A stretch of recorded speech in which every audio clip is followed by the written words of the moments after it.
Keluarga kepada G. Vijaya Lakshmi, mangsa tanah jelus di Jalan Masjid India, Kuala Lumpur 2 tahun lalu mencadangkan kerajaan membayar pampasan setimpal iaitu sekitar RM824,000.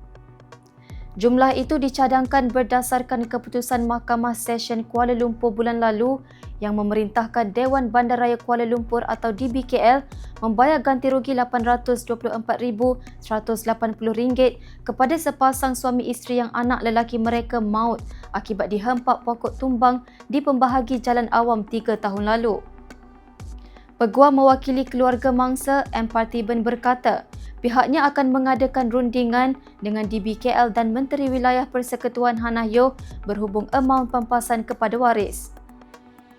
Menurutnya, pihaknya berpendapat wujud kecuaian dalam insiden tanah jelus itu berdasarkan laporan awal yang menyentuh isu utiliti bawah tanah, geologi dan kerosakan paip.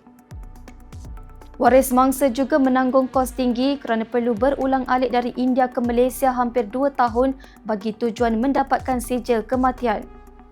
Dalam kejadian 23 Ogos 2024, Vijaya Lakshmi dilaporkan hilang selepas terjatuh ke dalam lubang benam sedalam 8 meter yang terbentuk secara tiba-tiba di laluan pejalan kaki di Jalan Masjid India. Khadijah Junoh, FMT.